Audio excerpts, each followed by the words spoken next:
supposedly were there, and that they blocked his access to get in.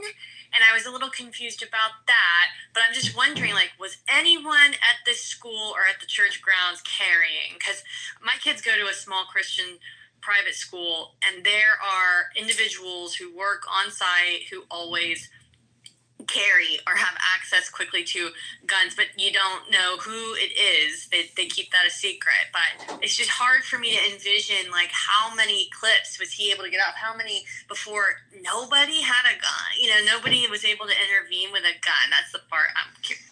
Well, it's a couple things. Number one, it's been so long since I've been in church, a Catholic church, where this would have happened. Something tells me they might not even have anybody that's carrying. I could be wrong. They wouldn't allow it. Yeah, a Catholic church, I just wouldn't picture them allowing it. But then, two, he was firing from the outside, from, it's my understanding, a narrow opening. And I think it was so narrow that he couldn't even necessarily see who he was hitting. I guess that would... I was just going to say, so there was reports this morning that he tried to go through the front door, but he was stopped by some adults. And that's the reason why he then walked on the sidewalk in the windows that you're speaking of, Pete. There's like those 4 single windows with really narrow openings. Those are the 4 that he went through. But yeah, that's what the reports were saying. He was stopped by the front door. And to answer you, we put plate glass. We plate on the synagogues now. I mean, that's one of the things we've done nationally is we've plated our windows and our glass. I mean, we've retrofit our facilities exactly for this. So and it's very different. And I think you're going to see the Archdiocese make some significant changes. I actually was talking to someone where I live that they were meeting with Metro, where I am, to start changing exactly the protocol when people go into church. But for us, we have I can't go into synagogue without metal detectors, and there's definitely people that are there to protect. The significant amount of guards, and then private, plain clothes. But you're going to see that with more places of worship than you're used to seeing now. And I was just going to say, like, even if somebody was carrying, I don't know if it was made out of brick or what, but I mean, it didn't sound like you'd really, especially with the handgun, you'd have an opportunity to hit him from inside the church. It was just a really shitty situation overall. I don't. Maybe someone can help me that is in gun speak. Last time I held a gun, I cried. Sorry, I just did. But they said there were more than 100 shell casings found. So what does that mean? Is that a lot or a little? 103 mags. That's just like over three magazines. Yeah, he fired 3 magazines if it was an AR. He may have got 3.5, maybe if it was over 100. It just depends on the number of the casings, and it depends on the number of weapons he had with him. So that's all that means. He had 3 weapons. It says there was a rifle, and then there was a shotgun, 3 shotgun rounds, and then he also had a handgun, but a bullet got trapped and it jammed in the chamber. So he stovepiped his handgun, which is a blessing, because you can see that then that wasn't a proficient ability to clear that. That's usually just a slide and sweep back.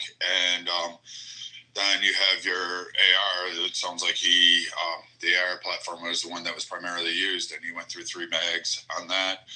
Unless he had an extended mag, which generally he did have one. He did have one. He did. What looked like he was holding it up as it had the writing on it. It looked like a 60-round magazine. No, then he did 2 mags. Yeah, Holly, I'm not trying to act cavalier about it. I'm very practical on it. Holly, I'm scouring and I'm not seeing any update or information on how long he was actively shooting. Just around. Okay. Stovepiping means that the round that's being ejected somehow gets locked in to the slide mechanism, and it will not trigger another round to be ratcheted in or slid into holding from the magazine on the pistol. So you just have like a shell casing that's jammed in there, and you have to sweep it back, and you have to pull it back, clear it, and sweep back with your hand. And then you'll slide it a couple times, and it's just following with the ejector. It happens with shitty ammo a lot of the times, and improper gas pressures that aren't able to do a full extraction of the shell from once it's been fired. As far as 30 rounds, I mean, I could do that easily under a minute, well under a minute. If he just has like a mil-spec trigger, like a standard trigger, like you'd use in the military, I mean, that could have really quickly. Like, So you think it could have been minutes? no, I would guess it didn't even last 2 minutes. I mean, Wow. you can fire rounds off really quickly.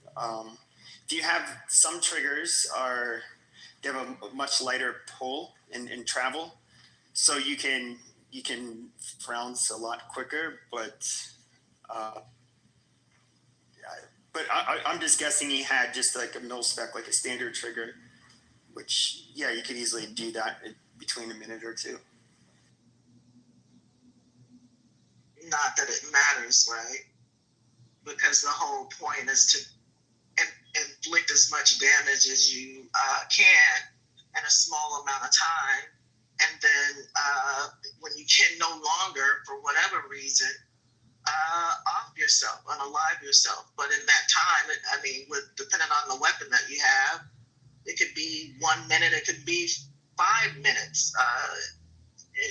People are going to lose their lives quickly and horribly. So, it is what it is. But Abby, I was going to say that Palantir, part of their project, is to they're going to aggregate data from every platform, whether it be social media or just any online web that can be traced to your IP, that can be traced back to you. And so their algorithms are going to do more than just look for keywords. They're also going to look for like patterns. Where have you said it? What type of social media do you use? Right? Where are you making these statements? Are you in a room that has, because we know that there are whole quote unquote online communities that hype each other up to do these mass shootings. The guy, the black kid who shot up his school, I think it was earlier this year or late last year, the one who called himself a Nazi, he was a part of a online chat group and, very much encouraged. What was that, Pennsylvania? I don't remember where it was. I don't know if you were in here earlier. We discussed this. There's a whole new thing. We're not going to go down there because we spent a lot of time talking to that and getting. We actually have I guess I would say quasi pseudo expert who actually works in his field. He's going to come back. He's going to get in touch with KK, and we're actually going to do like an expose and a deep dive. We're going to have. Where's my other guy? What's his name? Pete or whoever. He's going to come back, and we've got a couple other people that are going to go. It's called Telegram. I didn't know about this, but we're going to hold an expose on that and a deep dive in it. So I don't want to go too much back down this because we spent like a good hour having this guy explain the high level, and we're going to get more intricate as we go. I can tell you, as somebody who's spoken with these people years ago, I just call them accelerationists. Most of them are neo-Nazis. Like, these guys are batshit fucking crazy. Like, Yeah, we'll save it for the other group. Yeah, I definitely, and if I can find one that is part of that group and bring them on, I definitely want to hear it. I want to interview them. I'm not afraid of them. Like, I would love to do a lot more to them. I promise I'll hug and cuddle them and call them George as I put them quietly to the great beyond. But I do want to interview them. I want to find out more. I'm curious as to why this only in January 13th of 2025 was given the designation of a terrorist group, and that we actually know who these people are and where they're hiding in 3 separate countries, where these leaders are, and we haven't done anything to extradite them. And both administrations, Biden and Trump, have recognized the fact that this group is very much a problem. So we're going to deep dive, King. Don't worry. Tune in, follow the room, people, and we're definitely going to have this expose, and we'll be advertising it once I get some more notes together and KK does her spirit finger thing. We're going to get this going. So there was another mass shooting, 1 dead, looks like 6 shot, the day before this in Minneapolis. It was in broad daylight in the middle of the day. Suspected shooter fired approximately 30 rounds. Holy shit. Jeez. Just the day before. But the ballistics, it's not the same person, right? No. I'm reading right now about the story. Police arrived at the scene. They found a man dead. Yeah, in Minnesota, I really just hats off. Minneapolis and St. Paul, it used to be beautiful. It was the St. Paul Winter Carnival was great. The Jazz and Blues Festival, one of the best I've ever been to. That's a shit show now. As somebody from Minnesota, I tell you, unless you're going up to Boundary Waters, Grand Marais, it's beautiful there. Split Rock, Goose Falls, 2 harbors, Bemidji. Even then, I'd be careful around Bemidji. There's no reason to go to Minnesota. I mean, and it's a shame because it is literally so beautiful. You could go see Walnut Grove. Go ahead and go enjoy it. You'll be shocked at the culture that's there, which is all Hmong. Like literally mountain people who came down from Asia. The whole town is nothing but Hmong, and they celebrate Laura Ingalls as if she was like the founding saint of the Wild West and America itself. They put on pageants, they restore homes, they have artwork, and the food is fantastic, and they do a whole lot. But the whole town is Hmong. It's fascinating.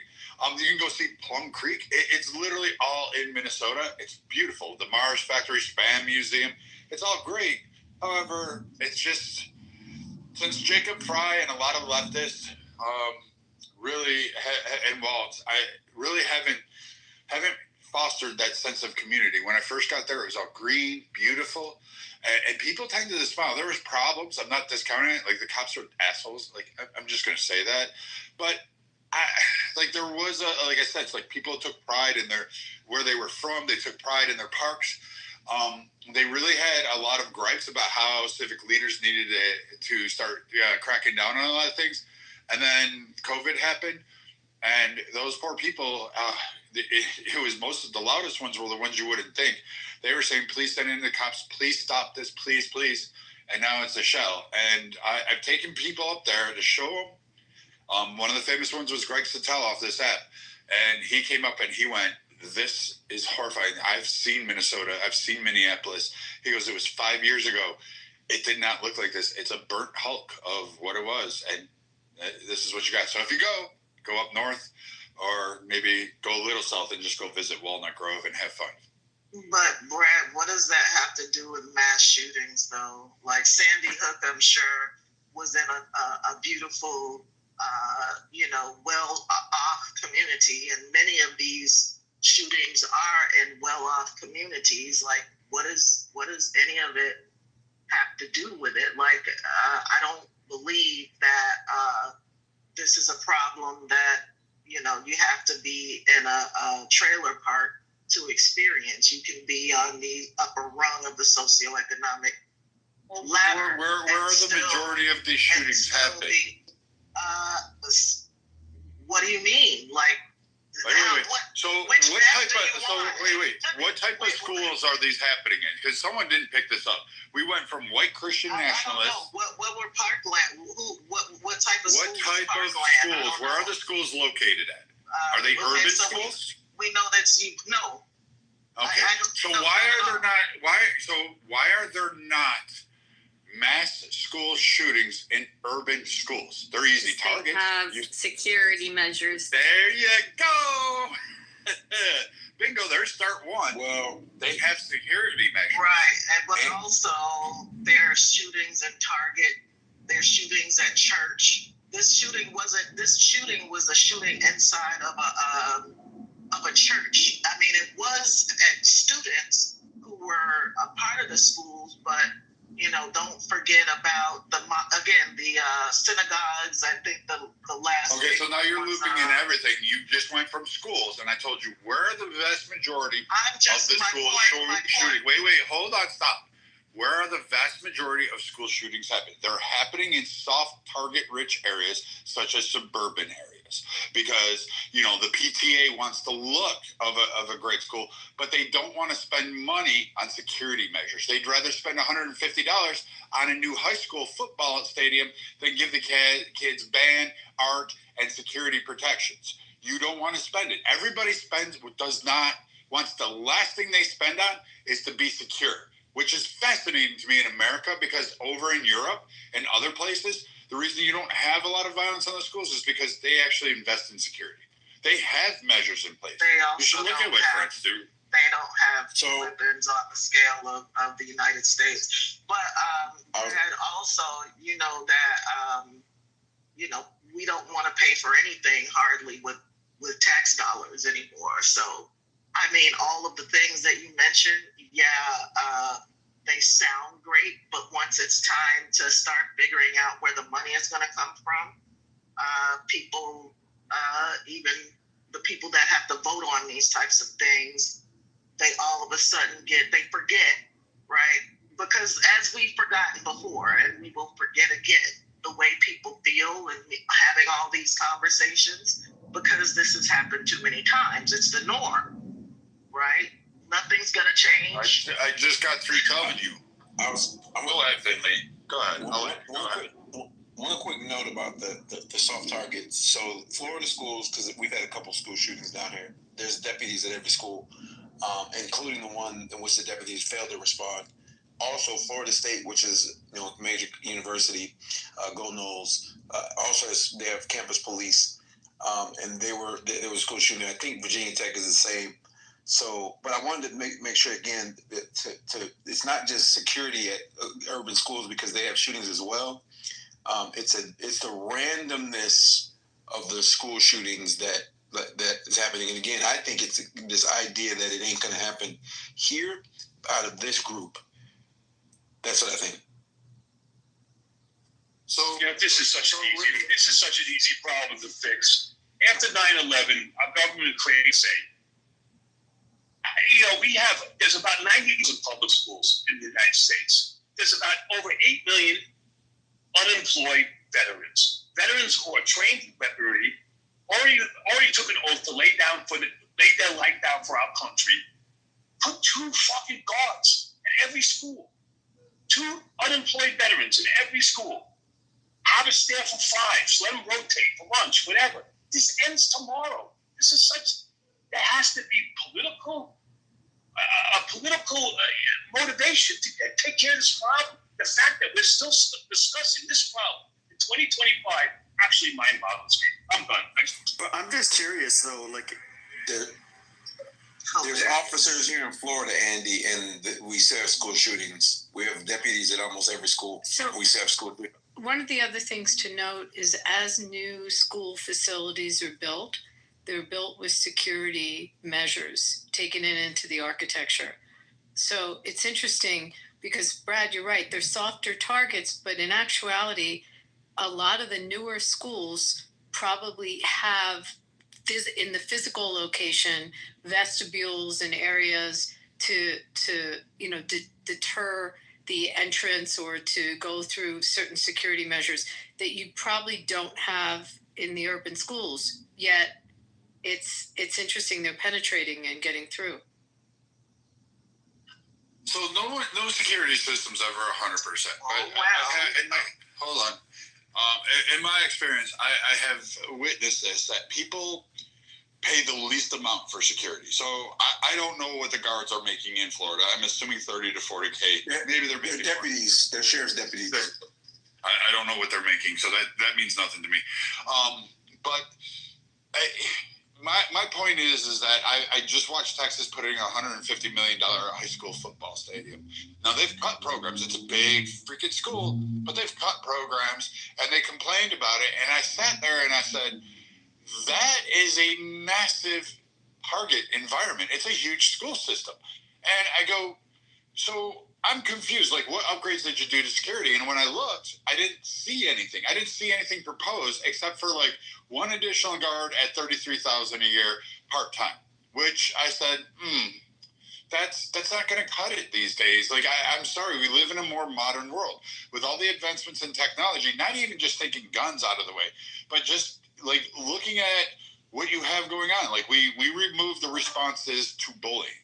Like, bullying never left. We never changed bullying. We don't need to bring bullying back. It just never left. What we changed was how we were allowing people to respond to bullying. Instead of going knock that guy back on his feet or girl, now all of a sudden it's you have to use your feelings and you have to repress all this rage and anger and humiliation you have, and we'll work it out through drawings and puppy love and Skittles. I don't know. I'm not a psychologist. You'd have to ask one of them. I just think that we took a wrong turn somewhere. And if you're really serious about protecting your schools, you need to get rid of holocaust doors. There's already been a study out there. $250,000 would actually increase the odds of you having survive a shooter attack in your school. And it was $250,000 per school across the U.S. Brad, There's did you also, see surveillance? There's also laws. You have to look at your state, because not all the states allow certain surveillance.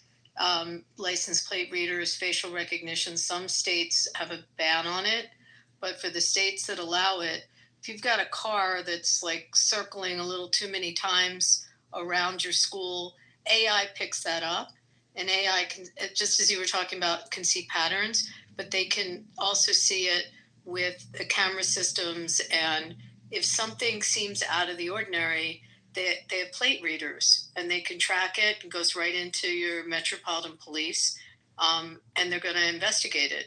So, but not all states.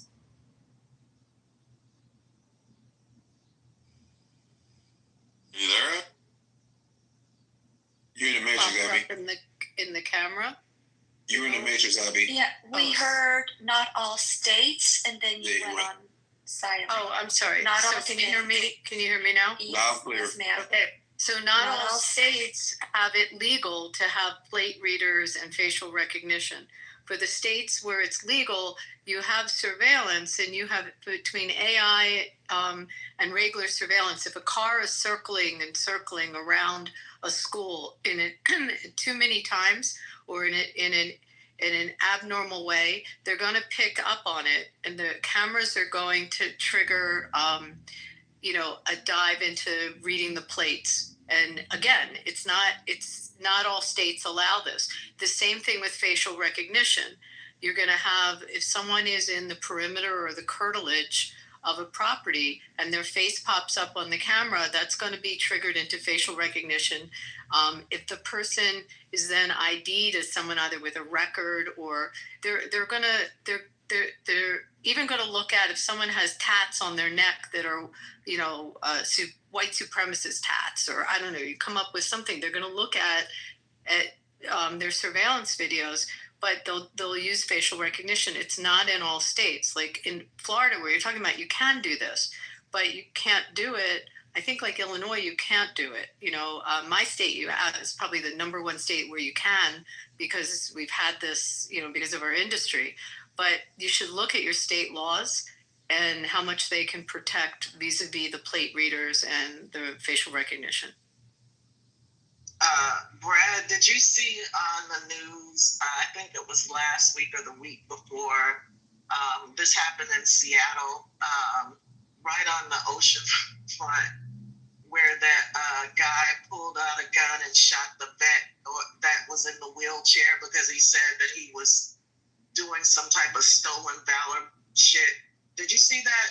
Yeah, I briefly saw it. It's came across it. That's a whole different scenario. No. It really isn't, because my point is, if you observed the response of the children, there were several children in the frame, right? If you observed the response of the children knew exactly what to do, right? To get the hell out of the way. And again, I think that we're trying to do all of this brainstorming, and people want to act like they're going to produce any type of problem solving at this point, where we lost the plot years ago. And we've already, produced a generation of children that are already almost war torn in a way. Like, they know I don't know if you've been listening to these kids describing what they went through yesterday. They're not shocked. They know, because they've heard the story. They're familiar with it. This is the norm.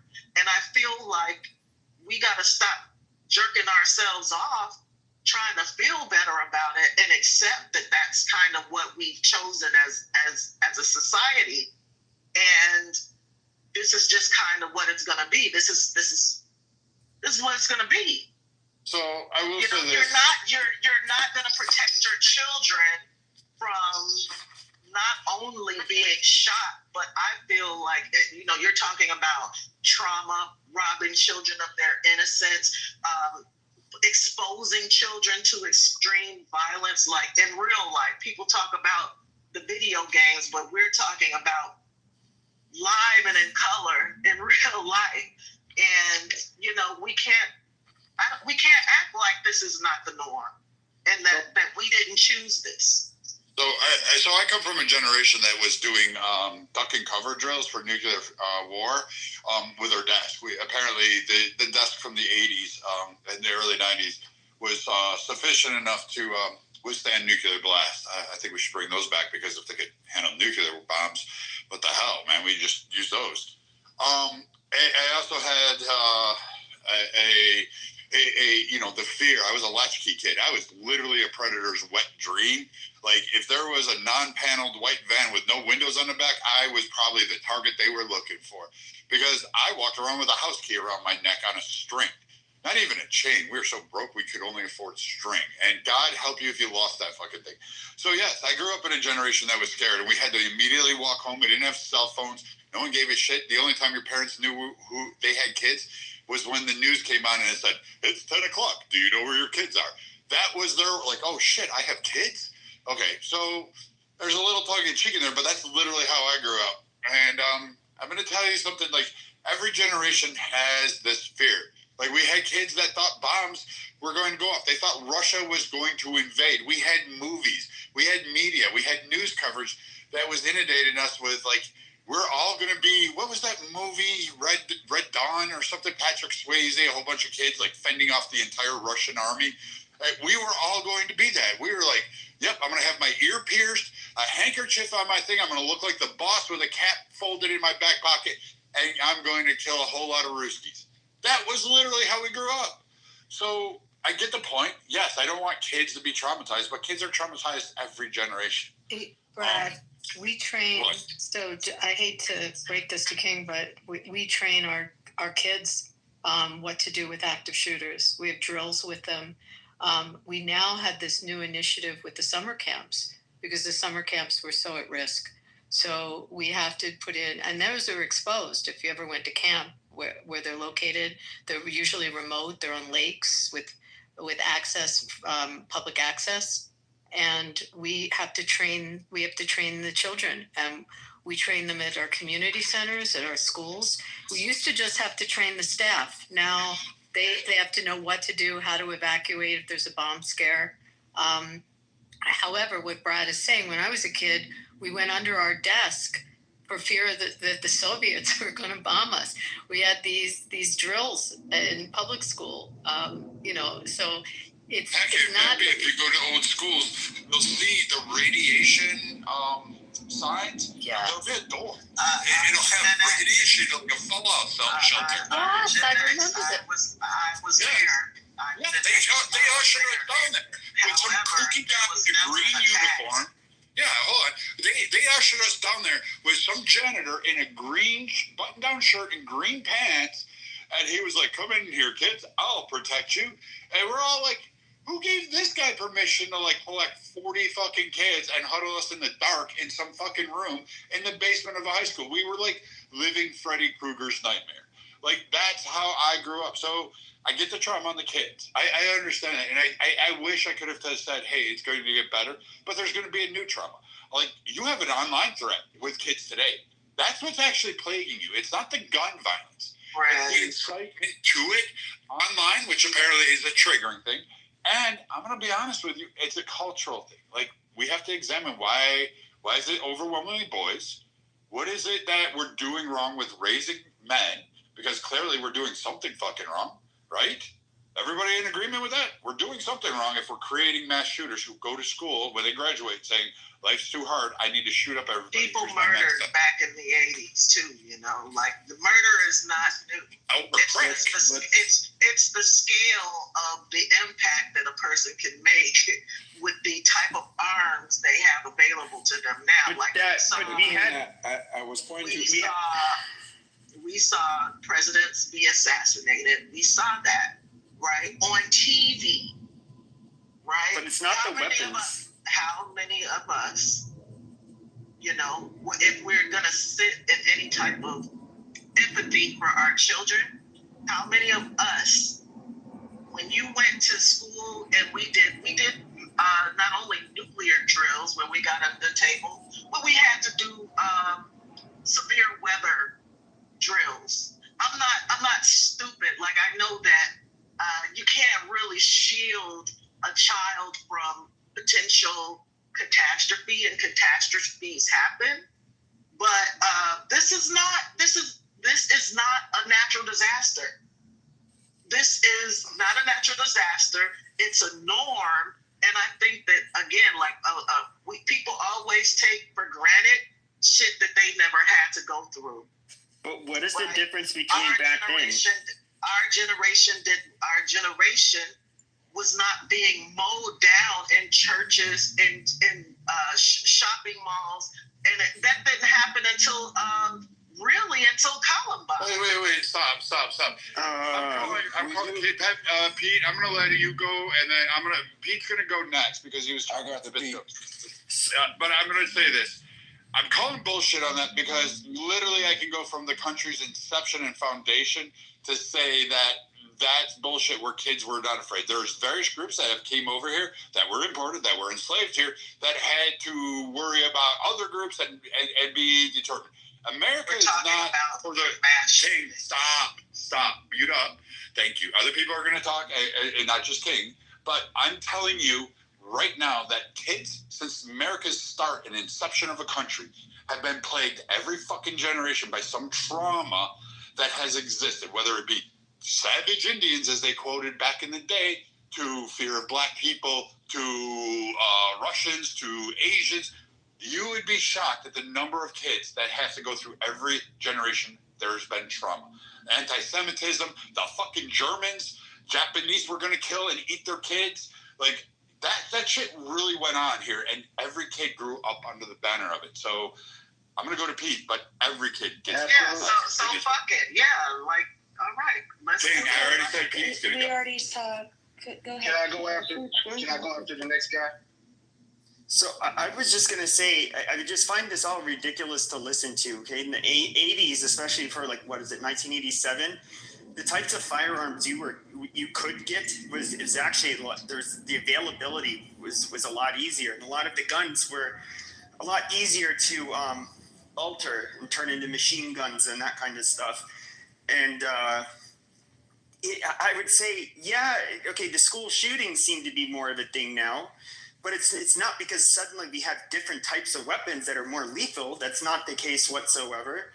And even then, yeah, there's more school shootings. But if you were to look at when homicides and gun violence reached their peak, it was in the late 80s and early 1990s. The whole meme about metal detectors in schools happened mainly in urban high schools, because these kids were shooting each other at school and after school. So I guess you kind of deny that there is a problem with the people, as opposed to everybody wants to look at the guns, I think, but why is it that we have this problem now and didn't before? So Other countries- I agree with the idea of there is an issue with how we're raising boys. I've said this a few times. That is an issue, but this specific issue of school shootings is on the rise, and we figured out the 80s violence, right? You deal with gangs, you get these young guys either back on track or you put them in jail, right? We figured that out. We've not had a particular bad actor, right? And that's a problem. But I will say this, and I'll say it 30 times. Like, you cannot underestimate the fact that there is a problem with our boys. There is a major problem with our freaking boys. And we gloss over it, like, yeah, the girls, but we gloss over that major fact, because they're not only shooting up schools and violence, dude. There's a uptick in youth crime in a lot of cities, a big uptick. And it's only going to get worse if we don't deal with these young men and get them on some type of path. Great, thank you. Go ahead, Blake. Well, I have to agree with, some of the points that Finley and people make. It's like, look, we actually did not figure out gangs and stuff. We understand them a little more, but we haven't figured out how to deal with gang crime. The same kind of crime that we're dealing with in our cities, our inner cities right now, with young men with nothing to do, running around, stealing and killing. That's the truth. It's our sons. It's y'all people's sons up the streets. It's everybody's fucking sons out here doing this stuff. And the difference between now and then is actually some neighborhoods were actually safe in the early 80s. If it wasn't touched by crack cocaine and gangs, you were able to go on some blocks, and some people understood, especially even the kids knew, like, that's not a block we can play on. Like, we can't hit licks over there. That's but now it's no holds bar. Like, whatever the impulse is at the moment, that's what's going to happen on the streets. And the people who are unarmed and unprotected from them are the same people who are unarmed and unprotected when somebody does a specific type of crime in which we freak out about, called mass shootings.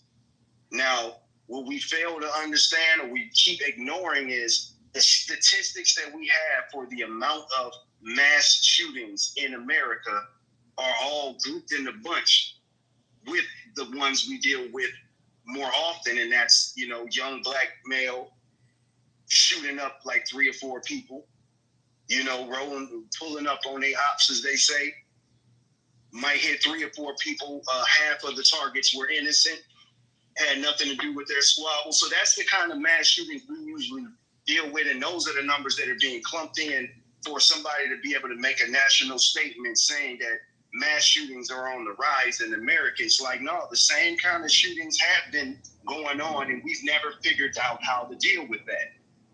But these school shootings and shootings at airports and stuff, it's just the same symptom of, it's not about trying to take the weapons from the people. It's trying to figure out how to get more people to understand that nobody's coming for you.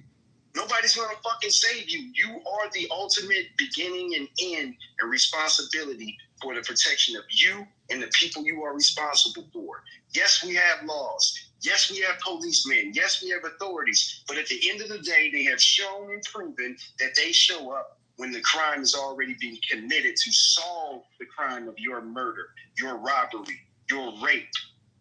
That's what happens when you depend on a system. So it's not to blame victims, but until we get the same attitude we have about protecting money in America as protecting our kids, saying statements like maybe the kids should not be held up in an unarmed fashion, they shouldn't be held in a single place, a single location, unarmed, without any armed to protect them, because we protect our money. Like a bring TV. Don't think you go just on to the place that has loads of money or anything that's worth anything. Like, the problem is right in front of your face. You're scared to protect kids. You want somebody else to protect them. That's right, and we protect our guns. Thanks, more Blake. than Hold we on just a protect our second. Excuse kids. me. Can I get back in the Excuse queue, me, KK? Yeah, well, I'd not like yet. to be in the Hold on, queue and excuse me. respond to Blake, KK. Okay, not right. Thank you. Just a moment, please. We're going to be closing down the room soon, and I want to just give last call for anyone that's in the goo that wants to come up and speak. Now is your chance, because we're going to turn off hand raising. Also, before we let Mr. Finley and Queen also start have a share, I want to give an opportunity for those who have been on stage that has not spoken yet, like Annie and Jules, and perhaps Mike, the opportunity to speak. Flash your mic or come off mic if you want to speak now. Okay, great. So ladies first, let's go Annie, then Jules, please. Go ahead.